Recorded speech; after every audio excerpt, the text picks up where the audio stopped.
విస్తృతమైన అధికారాలు ఉన్నాయి. ఎటువంటి అధికారాలు ఉన్నాయి చెప్పగలరా? సంఘం ఒక వ్యక్తిని పరలోకానికి చేర్చగలిగే ఒక వ్యవస్థని ఆయన రూపొందించుకున్నాడు. ఒక వ్యవస్థని చేర్చగలదు, వెనక లాగేయగలదు కూడా, వెనక్కి తీసుకుని పిలవగలదు కూడా. ఇంకా సంఘమంతా శక్తితో ప్రార్థించినప్పుడు చెరసాల బద్దలకి దేవుడు తన దూతలను తన సేవకులను బయటకు తీస్తాడు. సంఘానికి దేవుడు ఆయన ద్వారా సంఘం నుంచి ఆయన శక్తిని పంపించుకుంటాడు. ఆయన శక్తి సంఘాన్ని కాదు, శక్తి దేవునిది. ఎప్పుడైతే మనము ఇప్పుడు చెయ్యి కదులుతుంది, చేతితో ఒకరు కొడితే తగులుతుందంటే ఎక్కడి నుంచి వస్తున్నాయి సంకేతాలు? శిరస్సు నుంచి. వెరీ గుడ్, చాలా సంతోషం. విస్తృతమైన అధికారాలు ఉన్నాయి. ఇంకా సంఘంలో ఒక వ్యక్తి గురించి మనము కంట్రోల్ చేసి ఇతను అనర్హుడు ప్రభు అని మనం చెప్తే పరలోకం ఏమవుతుంది? పరలోకం ఆమోదిస్తుంది ఆ మాటని. ఓకే, ఇంకేం చెప్పుకున్నాం? చాలా విషయాలు చెప్పుకున్నాం మనం.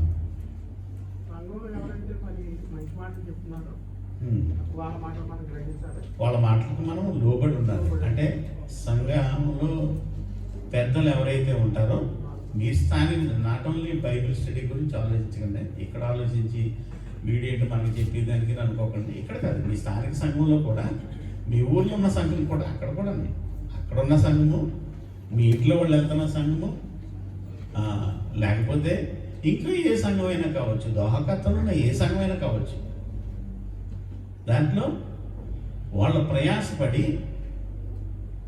ఇప్పుడు మీరు ఎంతమంది ఈ వారం బైబిల్ చదివారని చేయొద్దని నన్ను అడిగారు అనుకో, మీరు ఎంతమంది చేయొద్దని తెలియదు. బైబిల్ చదవకుండా, వాక్యం చదవకుండా, వాక్యం వినకుండా, వాక్యం ధ్యానించకుండా ఇక్కడికి వచ్చి నుంచి వాక్యం చెప్పడం సాధ్యపడుతుందా? కష్టం.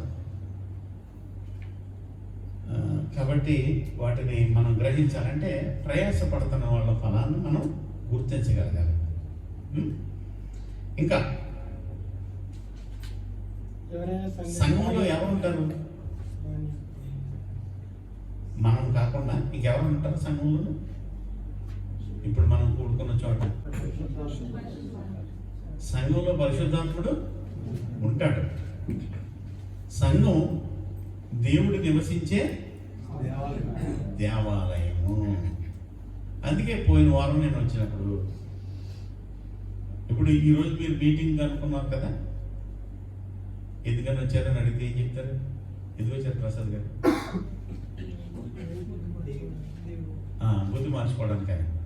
మీరు ఆశీర్వాదాల కోసం వచ్చామని అనుకుంటున్నాను అనుకోండి, బుద్ధి మార్చుకుంటే ఆశీర్వాదం ఆటోమేటిక్ వెనకాల వచ్చేది. చెప్పగలరా బైబిల్లో? మన స్వభావాన్ని మార్చుకుంటే ఆశీర్వాదాలు అలాగే వచ్చినాయా? ఎవరికైనా వచ్చినాయా? ఒక రాజ్యానికే వచ్చింది. ఆయన వెళ్ళి వాడు అడుగు భాగాన్ని కూర్చున్నాడు, వెళ్ళిపోయి ఆ రాజ్యానికి ఆ కబురు అందించమయ్యా అంటే, నేను అందించను, వాళ్ళు మాకు శత్రువులు, మా జాతికి శత్రువులు, నేను వెళ్ళను అని చెప్పి మానేసాడు. అన్యులు వాళ్ళు, నేనే పట్టణం. వాళ్ళు ఏమయ్యారు? ఆ కబురు అందించిన తర్వాత మారేరా? మార్పు పొందారా? అప్పుడు ఏం చేశాడు ఆయన? దేవుడు ఒకరితో రప్పించడం మానేశాడా? అంటే బుద్ధి మార్చుకుంటే ఏమవుతుంది? శిక్ష తప్పుతుంది. దాని వెనకాల ఏమవుతాయి? ఆశీర్వాదం ఆటోమేటిక్గా వచ్చేది. అందుకే నేను అంటాను, సంఘంగా కూడుకునేటప్పుడు, బైబిల్ చదివేటప్పుడు, ఈ వచ్చే వరకు నువ్వు వాకింగ్ చెప్పాను అనుకో, నేను ఇంకా ప్రిపేర్ అవ్వలేదంటే అంటాను అనేసి, సరే నేను ట్రై చేస్తాను ఉండండి, ఏమన్నా బుధవారం కానీ గురువారం కానీ దొరికితే చూస్తానంటాడు. బుధవారం చదివేస్తాడు, చదివేసి చెప్పేస్తాడు, నేను చెప్పేస్తానండి అంటాడు. చదివేటప్పుడు సంఘానికి చెప్పాలని చదువు అనుకో, హెచ్చరికలన్నీ ఎవరికి వెళ్తాయి? కూర్చున్న వాళ్ళకి వెళ్తాయి. అప్పుడు దేవుడు ఎవరితో మాట్లాడతాడు? వాళ్ళతో మాట్లాడతాడు, కూర్చున్న వాళ్ళతో. నీతో మాట్లాడతాడా? మొట్టమొదటి దేవుడు ప్రవక్తలందరూ మీరు గమనించారా? ప్రవక్తలతోటి దేవుడు ముందు మాట్లాడా? ప్రవక్తలు ఎలా ఉంటే దేవుడు మాట్లాడాడు? వాళ్ళ బుద్ధిని దేవుని వైపు తిప్పుకుని ఉన్నప్పుడు వాళ్ళతో మాట్లాడాడు. ఒక్కరి బుద్ధితో ఉన్న వాళ్ళతోటి సంకేతం పంపించాడా, మెసేజ్ పంపించాడా? ఒక్కరి బుద్ధితో ఉన్న వాళ్ళతోటి వాళ్ళ ప్రజలకు సంకేతం, జనాలకి మెసేజ్ పంపించాడా? కాబట్టి మొట్టమొదట బైబిల్ చదివేటప్పుడు ముందు మనతో మాట్లాడాలి. అప్పుడు మనం మారుతాం. మనం మారితే మన జీవితం చూపిస్తాం. అది మాటల్లో మనం వాళ్ళకి ఎక్స్ప్లెయిన్ చేయగలుగుతాం. కాబట్టి వీటిని మాత్రం మనందరం కూడా గుర్తుంచుకోవాలి. ఇంకా ఇంకేమున్నాయి? ఎవరైనా సంఘాన్ని పాడు చేస్తే సంఘాన్ని ఎవరైనా పాడు చేస్తే నేను వాడిని పాడు చేస్తానన్నా. Very good. సంఘాన్ని పాడు చేయకుండా ఎలా పాడు చేస్తారు? మన ఇంటి దగ్గర చాలా చర్చలు పాడు చేస్తున్నారు. అదా?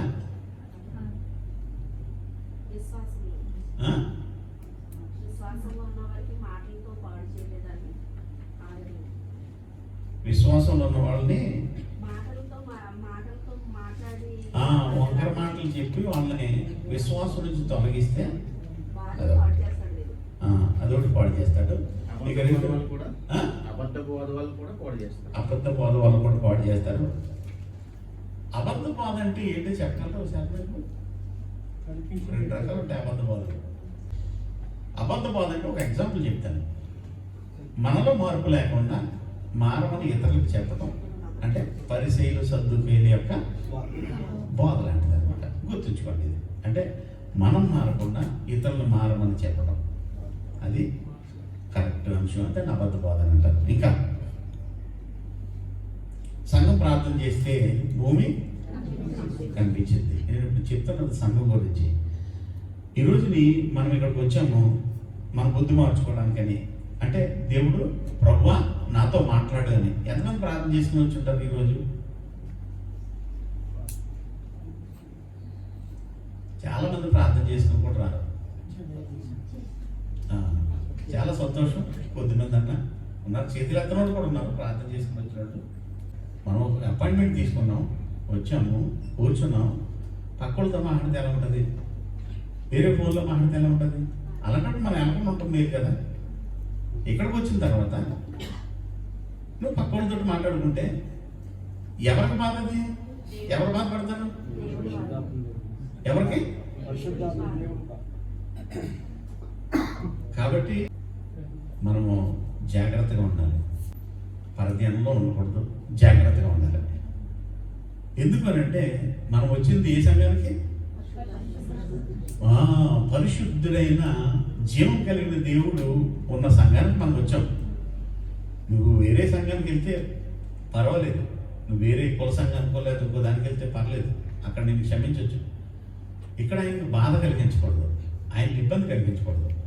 సంఘము దేవునికి పరిశుద్ధాత్మకు ఆలయం. ఒక పాయింట్ మనం చూసుకున్నాం. అలాగే సంఘం అనేది ఆయన శరీరము, యేసుక్రీస్తు శిరస్సు. సంఘాన్ని ఆయన రక్తంతో కొనుక్కున్నాడు. సంఘాన్ని ఆయన రక్తంతో కొనుక్కున్నాడు. ఇది ఆయన సంపాదన, యేసుక్రీస్తు యొక్క సంపాదన. అది పేతురు రాసిన మొదటి పత్రిక 1:19 ఈ కొరింథీ పత్రికలోనే ఆయన అంటాడు, పౌలు గారు ఆయన అంటుంటాడు. ఆయన చాలా అపోస్తలుల కార్యాల్లో 20 అంటుంటాడు, దేవుని వలన నేను తెలుసుకున్నదంతా మీ దగ్గర పెట్టేశాను, కొంచెం కూడా దాచుకోలేదు అంటాడు. తెలుసా? అసలు ఏమీ దాచుకోలేదు. నేను వెళ్ళిన తర్వాత క్రూరమైన తోడేళ్ళు మీ మధ్య నుంచే బయలుదేరతాయని చెప్తాడు. నాకు దేవుడు ఏమైతే ప్రత్యక్షించాడో ఇంచుమించుగా ఏమీ దాచుకోకుండా చెప్పేస్తాను. ఒక్కరి వాక్యాన్ని, ఒక్కరి భాష్యాన్ని మాత్రం ఇవ్వను. నాకు తెలిసినంత వరకు నేను ఇచ్చిన భాష్యం మీకు అర్థం కాకపోతే నన్ను ఒక్కరు కూడా అనుకోవచ్చు, కానీ నన్ను అడిగితే నేను వివరణ ఇస్తాను నాకు తెలిసినంత వరకు. కాబట్టి నేను ఏమి దాచుకోకుండా మీకు చెప్తున్నాను. సంఘం యొక్క దాని లోటుపాట్లన్నిటి. సంఘము దేవుని కుటుంబం. FC 3:14 కుటుంబాలన్నీ ఆదివారం కలుసుకుంటాయి, శుక్రవారం ఒక చోట కలుసుకుంటాయి. ఆయన తండ్రి దానికి, ఆయన అధిపతి. ఆయన తండ్రి అని చెప్పడానికి వాక్యాధారమైంది. ఒక వ్యవస్థను తయారు చేసిన తర్వాత దానికి ఒక బైలా పెట్టుకుంటారు. బైలా తెలుసా మీకు? ఒక మేనిఫెస్టో. దానికి ఒక మనిషి అయ్యి ఉంటాడు అధికారి. వాడి ఉద్దేశాలు నెరవేర్చుకోవడానికి, వాడు బిజినెస్ నడవడానికి, ఆ వ్యవస్థ మంచిగా నడవడానికి కొన్ని రూల్స్ అండ్ రెగ్యులేషన్ తయారు చేస్తాడు. ఒక సంఘాన్ని, క్రైస్తవ సంఘాన్ని తయారు చేసి ఒక మనిషి వచనము, వాక్యాధారం లేని ఏదైనా ఒక సూచన ఇచ్చాడంటే అది ఒక వ్యక్తి యొక్క సంఘమే అవుతుంది తప్ప కానీ దేవుడిని మాత్రం కాదు. గుర్తుంచుకోండి. అర్థమైందా? దీంట్లో ఈ బైబిల్ స్టడీలో లేదా ఈ సంఘంలో, క్రీస్తు సంఘంలో ఎలా ఉండాలని వాక్యాధారం లేని ఒక్క సలహా కనుక ఎవరన్నా ఇచ్చి రాశారంటే అది మానవ కల్పితమే తప్ప దేవుడు ఇచ్చింది మాత్రం కాదు. గుర్తుంచుకోవాలి మీరు ఏదైనా సరే. అలాగే సంఘం నడపడానికి, క్రమశిక్షణ చేయడానికి భూమి మీద ఎవరున్నారంటే మనుషులే పెట్టుకున్నాడు ఆయన. సంఘాన్ని నడపడానికి, క్రమశిక్షణ చేయడానికి మనుషులే పెట్టుకున్నాడు ఆయన. వాళ్ళు ఎవరంటే సంఘ పెద్దలు. అపోస్తల కార్యాలు 28 సంఘ క్రమశిక్షణ చేసే సంఘానికి క్రమశిక్షణ చేసే అధికారం ఉంది. అది ప్రభు వలన వచ్చింది. సంఘాన్ని క్రమశిక్షణ చేసే, సంఘంలో ఉండే ఎవరినైనా సరే క్రమశిక్షణ చేసే అధికారం ఉంది. అది ప్రభు వల్ల వచ్చింది. అది మత్తయి సువార్త 18:15 మీకు చెప్తున్నాను అనమాట. అంటే నేను వాక్యాధారం లేని విషయాలు ఏమి మీకు చెప్పలేదని చెప్తున్నాను. సంఘ ప్రార్థన ఒక గొప్ప ఆయుధం. సంఘ ప్రార్థన అనేది దేవుడు సంఘానికి ఇచ్చిన ఒక గొప్ప వెపన్ అనమాట. ఇంకంతకంటే గొప్ప వెపన్ ఇంకోటి లేదు. అదేంటంటే అపోస్తల కార్యాలు 12:5 మీకు అర్థమవుతుంది. సంఘ ప్రార్థన వల్ల భూమి కనిపించింది. అపోస్తల కార్యాలు 4:31. ఇది నేను మీకు చెప్పినంత బ్రీఫింగ్, మీకు అంతా బ్రీఫింగ్ చెప్పింది. నువ్వు ఎటువంటి సంఘంలోకి వచ్చి ఇప్పుడు కూర్చున్నావు అనేది మన ఆలోచన మనకు ఉండాలి. ఆ స్పృహ మన లోపల, మన ఆలోచనలో ఉండాలి.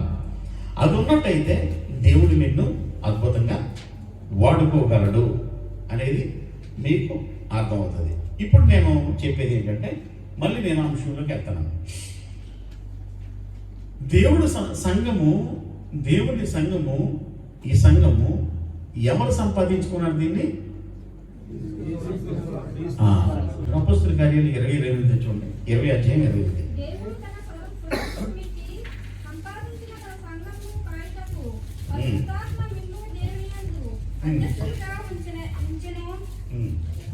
యావత్తు మందును గూర్చియు మీ మట్టుకు మిమ్మును గూర్చియు జాగ్రత్తగా ఉండుడి. ఏంటంటమ్మా? మళ్ళీ ఒకసారి చదవండి. దేవుడు తన సర్వరక్తం ఇచ్చి సంపాదించిన తన సంఘమును కాయుటకు పరిశుద్ధాత్మ మిమ్మును దేవుని యందు అధ్యక్షులుగా ఉంచెను. ఆ యావత్తు మందును గూర్చియు మీ మట్టుకు మిమ్మును గూర్చియు జాగ్రత్తగా ఉండుడి. ఏమంటాడు అది? దేవుడు తన స్వరక్తం ఇచ్చి సంపాదించిన సంఘము కాయలు. కాయటం అంటే అర్థం ఏంటి? నాకు ఎవరిచ్చారు ఇది? వీళ్ళందరినీ కాయటం అనేది ఎవరన్నా మీరు అప్పగించారా? మీరు అప్పగించలేదు. ఇట్స్ మై రెస్పాన్సిబిలిటీ, నా బాధ్యత. కుటుంబంలో తండ్రికి బాధ్యత ఉంటుందా, భారం ఉంటుందా? చెప్పండి. భారానికి బాధ్యతకి తేడా చెప్పండి. ఎవరైనా చెప్తారా?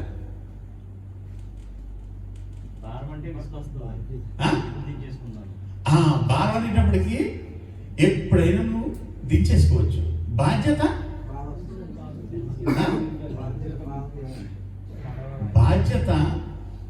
ఎప్పటికీ మిస్ అవ్వదు. నువ్వు చచ్చిపోయే వరకు నీతో ఉంటుంది. మనము బాధ్యత ఇది ఏంటది? దాన్ని ఏమన్నాడు? కాయటం. దీన్ని కాయటం అనేది బాధ్యత. ఇది ఒకరిస్తే రాదు. ఇప్పుడు ఒక వ్యవసాయకుడు ఉంటాడు. అడుగు నీరుందా, మురికి నీరు ఉందా, లేకపోతే దోమ పట్టిందా, ఎలకలు పడ్డాయా, ఎవరు చెప్తారు? అడిగి వెతుక్కుంటాడు. అడుగు పొలంలోకి వెళ్ళిపోయి వెతుక్కుంటాడు.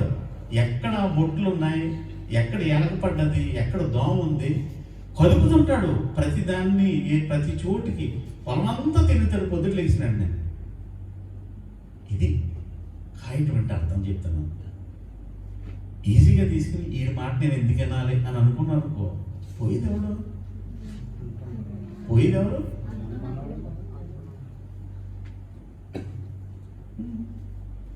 అడిగేది నష్టం ఉండదు. కాబట్టి ఏంటంటే చాలా ఈజీగా తీసుకుంటారు బాధ్యత అనేది ఉంది చూసారా. ఆ బాధ్యత అనేదాన్ని ఒకవేళ ఇష్టం లేకపోతే, వాడంటే ఇష్టం లేకపోతే ప్రాబ్లం లేదు. ఇది నాట్ ఓన్లీ దిస్, ఏ సమయమైనా సరే వాక్యానుసారంగా ఉండకపోతే you know need to listen his words. అతని మాటలు మీరు వినాల్సిన అవసరం లేదు, సంఘ పెద్ద మాట వినాల్సిన అవసరం లేదు, అతని సాక్ష్యం బాగోపోతే వినాల్సిన అవసరం లేదు. కాబట్టి నువ్వు దేవుని సంఘానికి వస్తున్నప్పుడు అతను ఏం చేశాడంటే, ఆయన స్వార్థమిచ్చి కొనుక్కున్న సంఘానికి ఏం చేశాడు? ఆయన కాయడానికి పరిశుద్ధాత్ముడు మిమ్మల్ని అధ్యక్షుడిగా పెట్టాడు. ఎవరిని? పెద్దల్ని. మీరు ఎవరైతే పరిశుద్ధాత్ముడు పెట్టాడు. మంద ఉంటుంది చూసారా, మంద గొర్రెలు కాపర ఉంటుంది చూసారా. మొన్న కూడా చెప్పాను మీకు. ఏం చేస్తాడు? దొడ్డిప్పే ముందు ఏం చేస్తాడు? దొడ్డి తీసే ముందు ఎక్కడికి తీసుకెళ్తాడో, మేత ఎక్కడ బాగుంటుందో అతనికి తెలుసు. చూసి వస్తాడు ముందు, అక్కడ తీసుకెళ్ళి పెడతాడు. అది బాధ్యత అంటే గొర్రెల కాపరం దగ్గర మనం నేర్చుకునేది. అలాగే ఇది ఏదైతే ఉందో, ఈ మంద స్వరక్తమిచ్చి సంపాదించిన సంఘానికి, ఈ మందకి ఆహారం పెట్టే బాధ్యత అతనిది. ఎవరిది? దేవుడు ఏర్పరుచుకున్న పెద్దలది. పెద్ద ఒక్కడు కాదు, పెద్దలది. వాళ్ళు పెట్టాలి భోజనం. మళ్ళీ ఎప్పటి వరకు కాపుదల కాయాలి వాళ్ళని? ఈ మందని ఎప్పటి వరకు కాయాలి అతను? అయితే ఇతనన్నా చచ్చిపోవాలి, లేదా అపచారం అనుకోకుండా మీరన్నా చచ్చిపోవాలి. మీరు అనుకుంటారు, నాకు తెలుసు చావు అనేటప్పటికి మనకు ఎలా ఉంటుందంటే వేసుకుంటుంది. అసలు మన క్రైస్తవ జీవితమే చావుతో ప్రారంభమవుతుంది. మిమ్మల్ని కాసేవాడన్నా చావాలి, మీరన్నా చావాలి, లేదా ప్రభు అన్నా రావాలి. ఈ మూడింటి లేదో జరగాలి. అప్పటి వరకు ఈ బాధ్యత తీరదు, ఈ బాధ్యత పోదక. కాబట్టి ఏంటంటే, ఈ మందని తోడేళ్ళు ఉంటాయి. మంద మీదకి తోడేళ్ళు వస్తాయి. ఎవరిది మంద? నువ్వెవరు? నువ్వు పనుడు, నువ్వు కూలుడు. కూలనిది జీవకిరీటమే కావచ్చు నీకు.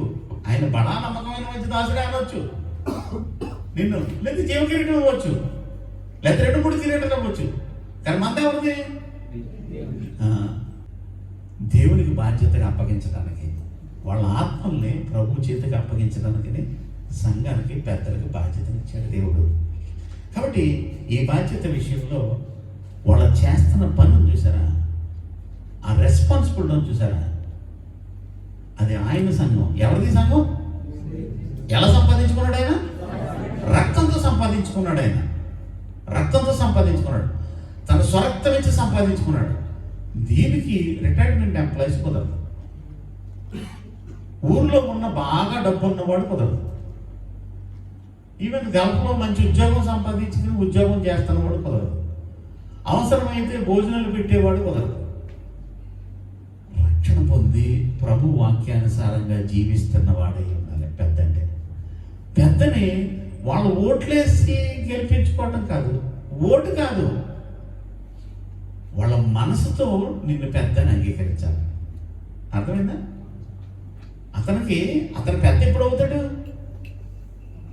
అలా ప్రార్థన చేసుకునేటప్పుడు, వాళ్ళు ఇతరులతో మాట్లాడేటప్పుడు ఆ పెద్ద ఎటువంటి అయి ఉండాలంటే, ఇదిగో ఈరోజు నా ఆత్మీయ జీవితం ఏదైతే ఉందో, ఈరోజు నేను ఏదైతే భక్తి ఉందో, ఇదిగో అతని వల్ల నేను నేర్చుకున్నాను, అతని వల్ల దేవుడు అంటే భయం ఉందని నేను నేర్చుకున్నాను. ఇది పెద్ద గుండె క్వాలిఫికేషన్. అతనంటే నాకు గౌరవం, అతనంటే నాకు మర్యాద. ఎందుకంటే దేవుడు అంటే అతనికి వైరాగ్యం ఎక్కువ. భక్తి చూపిస్తాడు అతను, నన్ను కూడా జాగ్రత్తగా చూసుకుంటాడు. ఇది అంటే ఏదైతే మందలో స్వరక్తం ఇచ్చి సంపాదించిన సంఘం ఏదైతే ఉందో, నేను పెద్దగా పెట్టాను పెద్దని నిన్ను పెట్టడానికి, పరిశుద్ధాత్ముడిని నియమించడానికి కారణం ఏది? సంఘం నీ గురించి పలికిన సాక్ష్యం. సంఘం నీ గురించి పలికిన సాక్ష్యం. అది నువ్వు పెద్దగా పెడతావు. అది నేను కావచ్చు, లేకపోతే ఇంకొకరు కావచ్చు, ఇంకొకరు ఎవరైనా కానీ బాధ్యతతో తోడేళ్ళ మధ్య వీళ్ళు ఉంటారు, తోడేళ్ళు కూడా ఉంటాయని గ్రహించాలి, గమనించాలి. కాబట్టి చాలా జాగ్రత్త ఇది. ఎందుకంటే సంఘం అప్పుడు వీళ్ళందరినీ కూడా మందని ఎప్పుడు నడిపించేటప్పుడు, గొర్రెలు మందని నడిపించేటప్పుడు దేవుడు కూడా, యేసుక్రీస్తు కూడా శిష్యులందరూ కూడా చాలా జాగ్రత్తలు చెప్పాడు. ఆయన పౌలు గారు కూడా చాలా జాగ్రత్తలు చెప్పాడు. ఏం చెప్పాడంటే భవిష్యత్తులో ఇలా జరగబోతుంది, భవిష్యత్తులో ఇలా జరగబోతుంది. అప్పుడు మందను కాసేవాడు మంచి మార్గాన్ని తీసుకెళ్తాడు. వాడు ఏం చేస్తాడు? జరగబోతున్న ప్రమాదాల గురించి చెప్తాడు. చెడ్డవాళ్ళు ఎటువంటి వాళ్ళు, మంచి వాళ్ళు ఎటువంటి వాళ్ళు. దొంగ ఏం చేస్తాడు? దూకి వస్తాడు, తప్పు తీసుకురాడు. అలా గ్రహించమని చెప్తాడు. పెద్ద అనేది వాడు నేను ప్రకటించుకుంటే కాదు, పెద్ద కావాలని కోరుకున్నవాడు పెద్ద కాదు. పెద్దని చెప్పుకోవడానికి అయ్యేవాడు పెద్ద కాదు. కాసేవాడే ఉండాలి. అప్పుడప్పుడు కనపడేవాడు పెద్ద కాదు. ఎప్పుడు మందతో ఉండేవాడు పెద్ద. వాడు బాధ్యతాపరుడు. నాన్న అప్పుడప్పుడు కనపడుతున్నాడు అనుకో, మనం కనపడతాం. అలా కాలంలో ఉన్నవాడు మన గురించి కదా మాట్లాడదు. జనరల్గా నాన్న అప్పుడప్పుడు కనపడితే ఎలా ఉంటుంది చెప్పండి? పిల్లలు గుర్తుపట్టలేదు. వాళ్ళు ఎవరు బాగా ఎత్తుకుంటారో ఆడేమో నాన్న అనుకుంటారు. ఎవరు బాగా ఆడెత్తున్నారో, ఎవరు చాక్లెట్ పట్టుకొస్తారో వాళ్ళే మా నాన్న అనుకుంటారు పిల్లలు. కాబట్టి మనము ఎప్పుడు కూడా ఈ విషయంలో పెద్ద అనేవాడు, మీకు యెహోషువ గురించి ఎప్పుడు చెప్తుంటాను. యెహోషువ గారు మోషే గారితో పాటు ఉన్నారు. పదవి గురించి ఉన్నాడు ఆయన. మోషే గారు ఏమైనా సరే, మోషే గారికి ఇద్దరు పిల్లలు ఉన్నారా? ఇద్దరు పిల్లలకి ఇచ్చారా? ఎప్పుడన్నా బాధ్యత అయినా ఇవ్వలేదు. ఎందుకని? పెద్ద అనేవాడు ఎప్పుడు కూడా సంఘం పట్ల పదవి, కాంక్ష, నేనంటే భయపడాలి, నేనంటే గౌరవంతో ఉండాలి, నేను పెద్దగా ఉండాలి, నేను కాకపోతే అక్కడ ఎవరో ఉండకూడదు అనే కాంక్ష, అనే తృష్ణ ఉన్నవాడు ఉంటాడు సరే, వాడి వల్ల సంఘానికి ఒరిగేది ఏముండదు. వాడు పెద్ద కాదు. పెద్ద అనేవాడు సంఘం చెప్పాలి, సంఘం చెప్పాలి. గొర్రెలు వాళ్ళ సొంత కాపాడుతాడు అనుకో, మీరు చూసారా? ఒక శబ్దం చేస్తాడు, ఏదో ఒక శబ్దం ఉంటుంది ఆ మందకి. ఇతను వాడేది చిటిగా నెయ్యొచ్చు, లేకపోతే విజిలో నెయ్యొచ్చు, లేకపోతే ఇంకోటి ఏదైనా అని అనొచ్చు, చెప్పలేదు.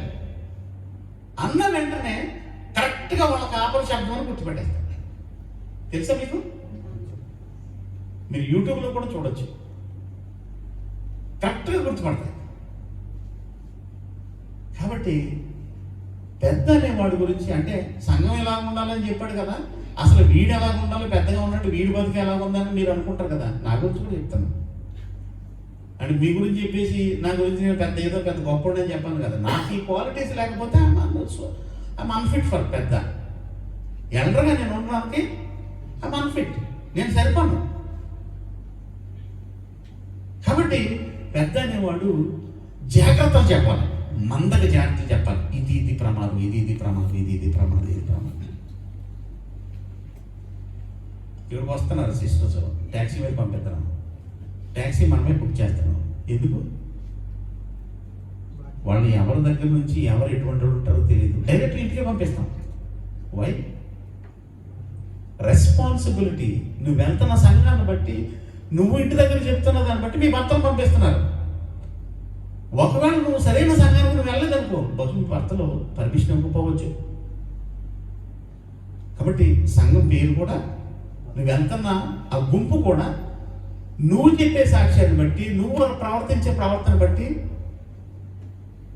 నిన్న ఒకరు ఫోన్ చేసి మాట్లాడుతూ అంటున్నారు, మీ దగ్గరే ఉంటున్నారు కదా, ఎందుకు అలా ఉంటున్నాడు ఆ పిల్లడు, ఎందుకు ఇలా చేస్తున్నాడు, ఎవరితో నువ్వు బ్యాచ్తో ఉన్నాడంట కదా అని అంటున్నారు.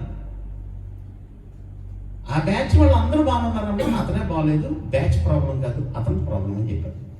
బ్యాచ్ అందరూ బాగున్నారు, ఎవరెవరిని ఆలోచించుకోకండి. ఆడి నుంచి ఇటు వెళ్ళిపోయింది, సబ్జెక్ట్ నుంచి మొత్తం సంఘం వెళ్ళిపోయింది. ఇప్పుడు ఆడెవడో అనేది వెతకొద్దు, వచ్చేది బయటికి ఇలా వచ్చేది. జస్ట్ ఎగ్జాంపుల్ చెప్పాను నేను. అంటే మనం చేసే పద్ధతిని బట్టి సంఘానికి తగ్గించేస్తారండి.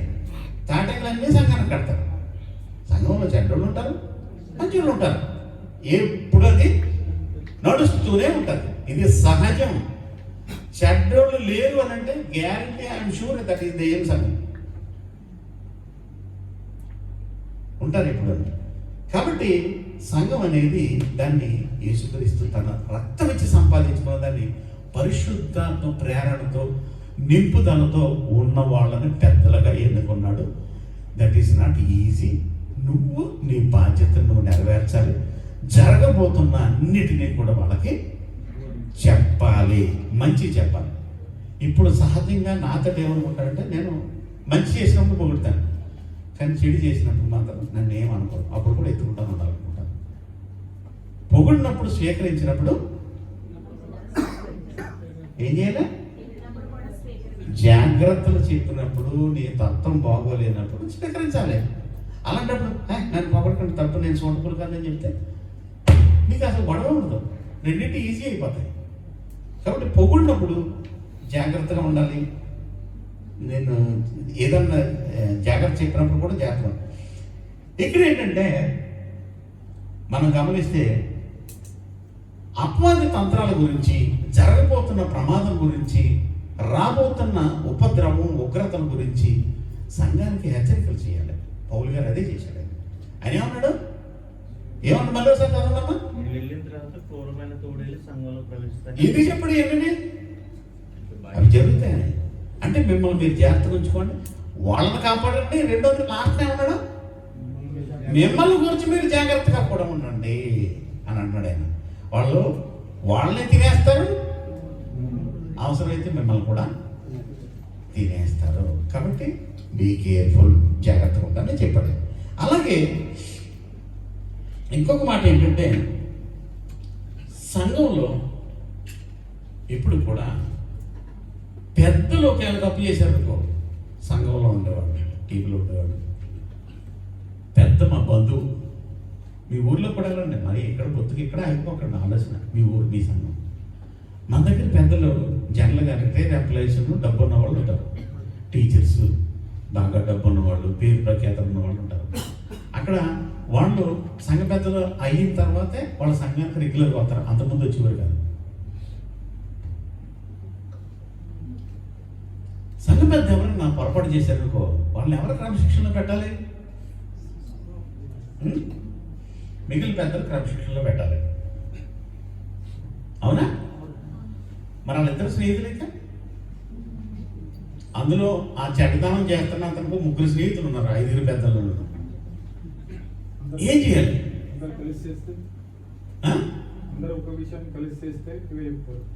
అవును, మరి అందరూ కలిసి చెడుతనం చేశారు. ఇప్పుడు ఆ బ్యాచ్ అంటే అలాగే చేస్తారులే. ఈ రిటైర్డ్ ఎంప్లాయీస్ అందరూ కూడా అలాగే దేవుడు భయము పెడుతున్నారు. సహజంగా మనము ఒక స్నేహితులు ఉన్నారు అనుకుందాం, ఒక పెద్ద తప్పు చేశాడు, 5 పెద్దలు ఉన్నారు, అతను ఇంకొక 2 స్నేహితులు ఉన్నారు, బాగా క్లోజ్ ఫ్రెండ్స్. 2 వ్యతిరేకిస్తున్నారు, 2 సపోర్ట్ చేస్తున్నారు. చెయ్యొచ్చు, అలాగా చెయ్యొచ్చా? ఒకవేళ అలా చేశారనుకో, నువ్వు ఎవరిని నిర్లక్ష్యం చేశావు? పరిశుద్ధాత్మ నిర్లక్ష్యం చేసినట్టు. అంటే దేవుణ్ణి పరిశుద్ధాత్మ నిర్లక్ష్యం, పరిశుద్ధాత్మ నిర్లక్ష్యం చేస్తే ఏమైంది? ఏమయ్యారు? మీ ఆయన్ని కప్పెట్టిన పరుచువాని పాదాలు ఇక్కడ ఉన్నాయి అని అన్నారు. అన్నారా? అన్న వెంటనే ఏమైపోయింది? చెప్పారా? చెప్పారా? కొట్టారా? ఎవరిని దెబ్బతీశారు వాళ్ళు? కాబట్టి మోసపుచ్చారు. మనం ఎప్పుడు కూడా ఒక నిర్ణయం తీసుకునేటప్పుడు, ఒక విషయం మాట్లాడేటప్పుడు ప్రభువు మన మెదలో ఉండాలి. ప్రభువుని బట్టి చేస్తున్నానని, వ్యక్తిని బట్టి కాదు. వ్యక్తిని బట్టి న్యాయం మనం తీర్చకూడదు. తప్పును బట్టి ప్రభువుని బట్టి, అర్థమైందా? తప్పును బట్టి ప్రభువుని బట్టి ప్రభువుకి సేవ చేస్తున్నట్టు చెయ్యాలి. మన తీర్పు న్యాయమైనదై ఉండాలి. అందుకే ఒక మాట మీకు జ్ఞాపకం చేయాలి. తిమోతికి రాసిన మొదటి పత్రిక 3:15 చూస్తే మీరు, తిమోతికి రాసిన మొదటి పత్రిక ఆయనను నేను ఆలస్యం చేసిన ఎడల నేను ఒక లేట్ అయితే చేసిన ఎడల తిమోతి చెప్పు. దేవుని మందిరములో అనగా అనగా జీవము గల దేవుని సంఘములో జనులకు ప్రవర్తింపవలను అది నీకు తెలియవలను. ఈ సంగతులు నీకు రాయించున్నాను. జనులు మంద సభ్యులు ఎలా ప్రవర్తించాలి? ఇందాక నేను చెప్పిందేమో పెద్దల గురించి చెప్పుకుంటూ వచ్చాను. ఇప్పుడు సభ్యుల దగ్గరికి వెళ్ళాను. వెళుతూ ఇక్కడ అంటున్నాడు ఆయన, జీవం గల దేవుని మందిరంలో విశ్వాసులు సభ్యులు ఎలా ఉండాలి అనేది చెప్తున్నాడు ఆయన. అని చెప్తూ అలాంటి దాంట్లో వాళ్ళంట లాస్ట్ పార్ట్ చదవమ్మా, సత్యమునకు సంఘము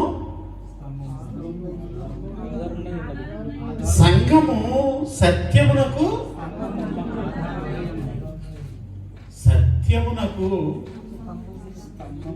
స్తంభము, ఆధారం. సంఘానికి ఇప్పుడు ఎంతకీ దేని మీద నిలబడ్డ సంఘం? వాక్యం మీద నిలబడ్డది. సంఘము సత్యానికి స్తంభము, వాక్యానికి స్తంభము. ఇది సంఘానికి ఆధారం. ఏదది? ఇది ఆధారం. దీన్ని బట్టి మనము ప్రవర్తించాలి. మనము ఎవరో చెప్పిన మెసేజ్లను బట్టి సంఘ క్రమశిక్షణ నడవకూడదు. ఎవరు ఇప్పుడు నేను చెప్పిన మెసేజ్ని బట్టి వాక్యాధారం లేకపోతే కాబట్టి ఇక్కడ ఏంటంటే ప్రవర్తన, సంఘానికి ప్రవర్తన చెప్పినప్పుడు ఇందాక నేను ఒక దిక్కున ఆపాను కదా మిమ్మల్ని. ఎక్కడ 5 పెద్దలు ఉన్నారు, ఒకడు తప్పు చేస్తున్నాడు, ఇద్దరేమో ఆడికి సపోర్ట్ చేస్తున్నారు, ఇద్దరేమో వద్దు అంటున్నారు. అక్కడ 3 అయిపోయారు కదా, బలం ఎక్కువైపోయింది అక్కడ. మీరు ఆలోచించండి, అసలు సంఘం దేనికి స్తంభం? మరి ఇప్పుడు అక్కడ వాక్యానికి స్తంభం, వాక్యం ఉండాలి. వాక్యం లేదు, అక్కడ ఏమొచ్చింది? స్నేహ బంధం వచ్చింది. ఓకే, ఆ పెద్దల్లో తప్పు చేసేవాడు మా ఆనందే అనుకుందాం, మా అల్లుడు. నేనెలా ఉండాలి? అల్లుడు అని చెప్పేసి వదిలేయాలా? పట్టించుకోకుండా ఉండేయాలా? అప్పుడు నేను వెళ్ళి ఎవరి చేతులు పడతాను చెప్పండి? ఎలా ఉంటుంది? నా తోట ఆయన ఎలాగ ఆడతానంటారు? ఎలా ఉంటుంది?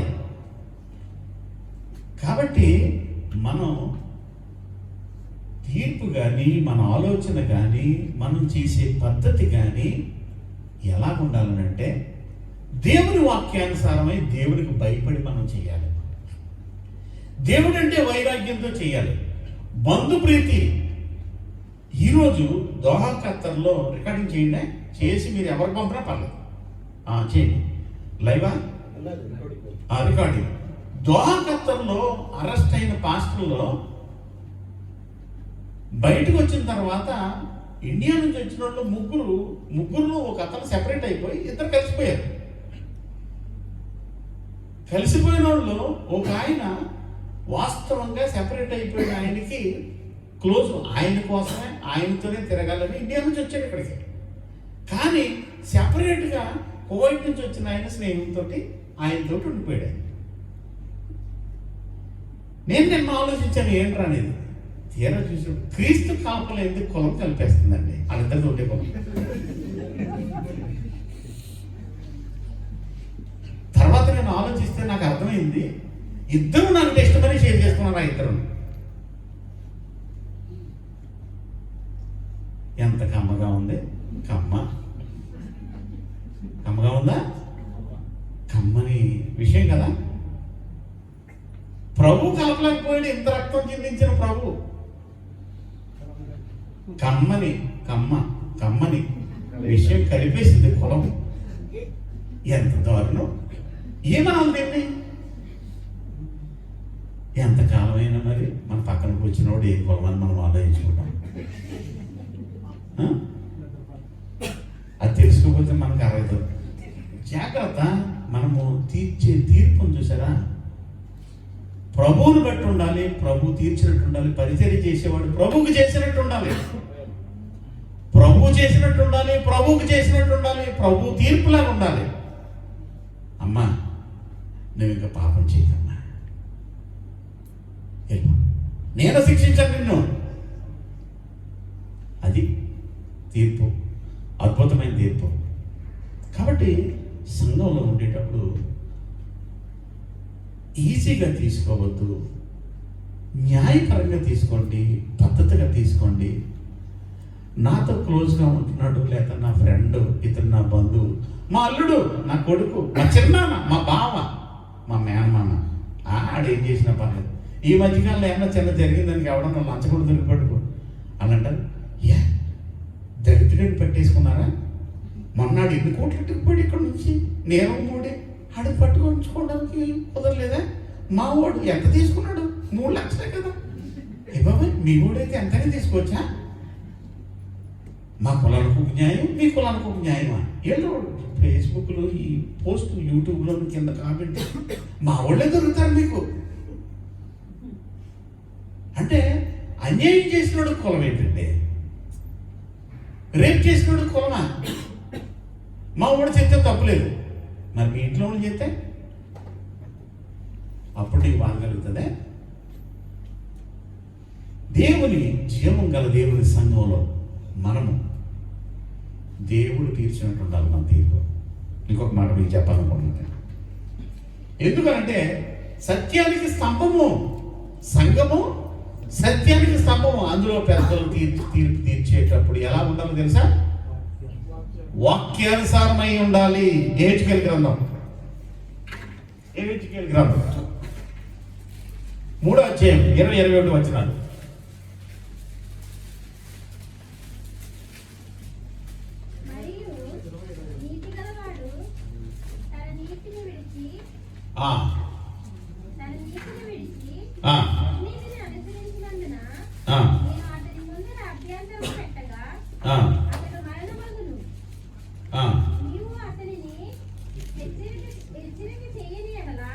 అవును, పూర్వము తాను చేసిన నీతి జ్ఞాపకములకు రాకుండా అతడు తన దోషమును బట్టి మరణమవును.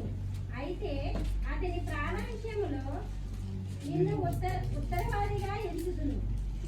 ఏంటంటే ఒక నీతిమంతుడు, ఒక పద్ధతి. నీతిమంతుడు అంటే ఎవడు? ఇప్పుడు ఈ సంఘంలో రక్షణ పొందినాడు వాడు మార్గం తప్పి తిరుగుతుంటే వాడు నువ్వు హెచ్చరిక చేయకపోతే, వాడు అలాగే కానీ చచ్చిపోతే ఎవరిని అడుగుతానంటున్నాడు?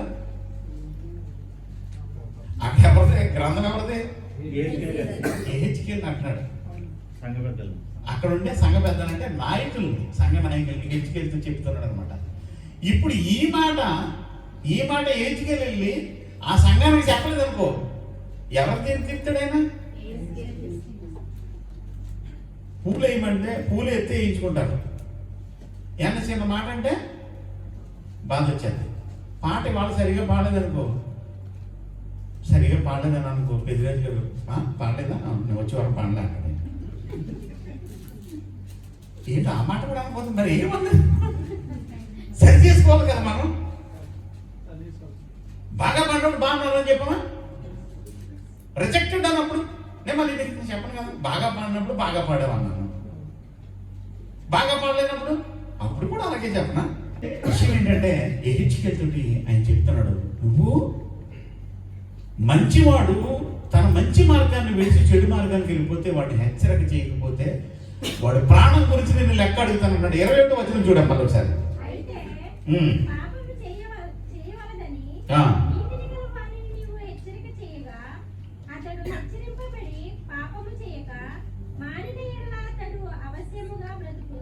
నీ మట్టుకు నీవును ఆత్మను తప్పించుకుందువు. చూసారా, ఒకడు చెడుతనం చేస్తున్నవాడు ఉన్నాడు, వాడిని హెచ్చరిక చేశాడు, వాడు హెచ్చరిక వినేసి మానేశాడు, వాడు బతికేశాడు, నువ్వు బతికేశావు. కానీ హెచ్చరిక చేయటం అనేది ఎవరి బాధ్యత? నువ్వు రాయటం కాదు.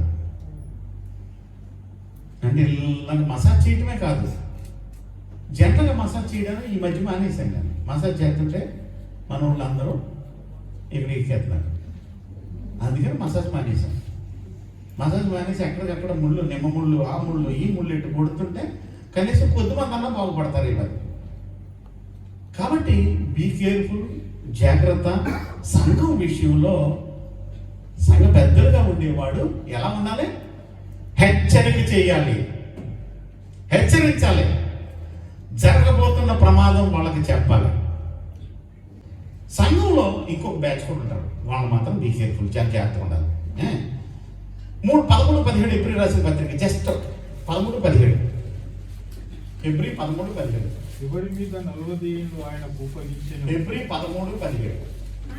ఈ మీ పైన నాయకులుగా ఉన్నవారు లెక్క అప్పచెప్పవలసిన వారి వలె మీ ఆత్మలు కాయిస్తున్నారు. లెక్క చెప్పడం తెలుసా? అకౌంటబిలిటీ. క్యాష్ కౌంటర్లో ఉన్నవాడికి డిపాజిట్స్ వచ్చినాయి అనుకో, ఆఖరిని అంతా డిపాజిట్ ఎంత వచ్చింది, ఎవరికి ఎంత ఇచ్చాడో మొత్తం అంతా లెక్క చెప్పాలి. దేవుడి దగ్గరికి వెళ్ళిన తర్వాత సంఘానికి ఉన్నవాడు ఈజీ కాదు.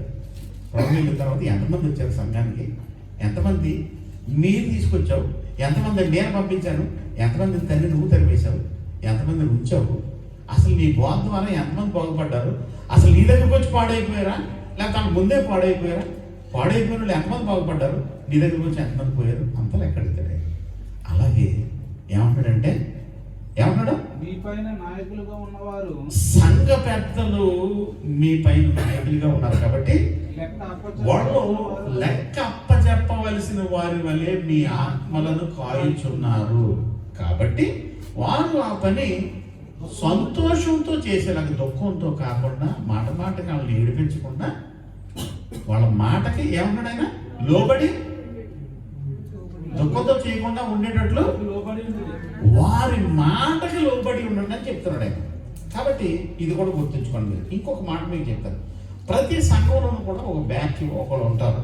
అది సంఖ్యను బట్టి, ఒకవేళ సంఘం 500 మంది అనుకో, దియోత్రెఫేలు ఒక 50 మంది 30 మంది ఉంటారు. దియోత్రెఫేలు ఒక ఆయన ఉన్నారు, తెలుసా మీకు? దియోత్రెఫేలు ఎంతమంది ఉన్నారు? దియోత్రెఫే 1 2 3 4 ఎటువంటి ఆయన? ఆయన క్యారెక్టర్ ఏంటి?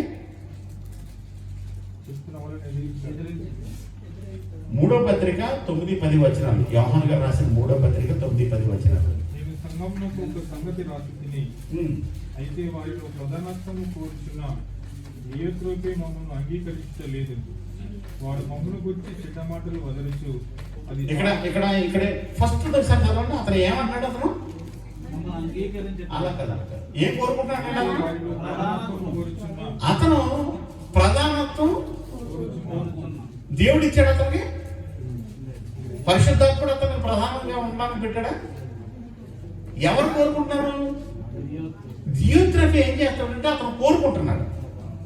దీని హిస్టరీ మీకు చెప్తాను. దీని చరిత్ర ఏంటంటే, పూర్వం ప్రారంభ కాలంలో సువార్త చేయడానికి ఒక ప్రాంతం నుంచి ఒక ప్రాంతానికి సువార్తికులు వెళ్ళేవారు.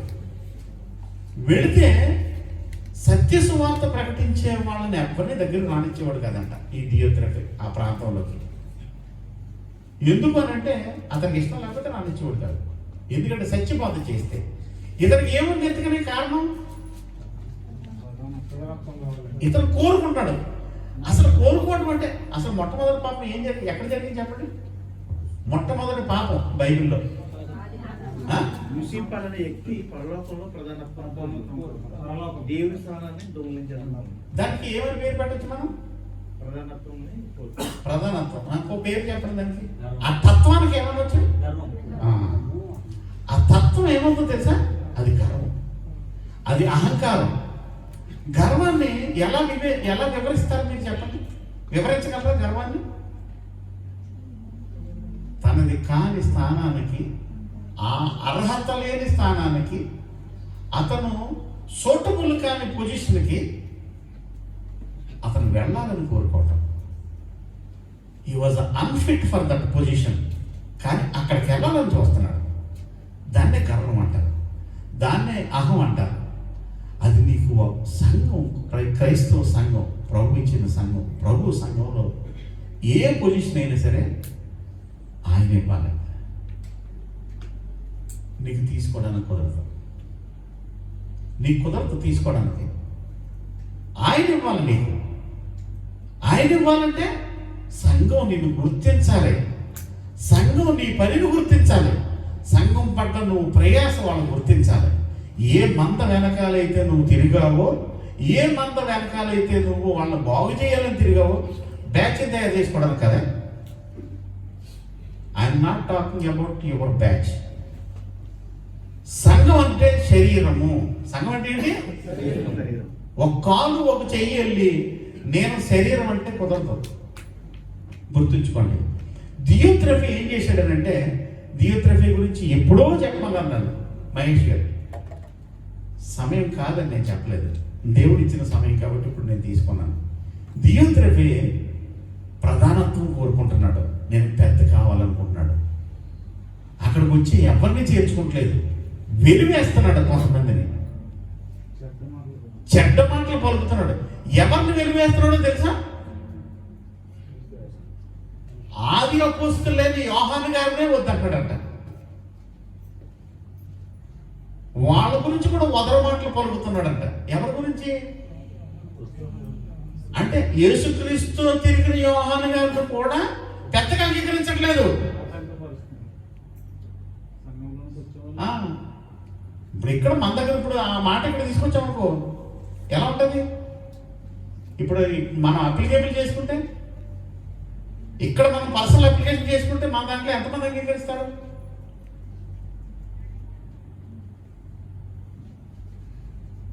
కాబట్టి చాలా జాగ్రత్త. దేవుడు ఎన్నుకున్న వాళ్ళని చిన్న చూపు చూస్తే సంఘాన్ని చిన్న చూపు చూసినట్టే.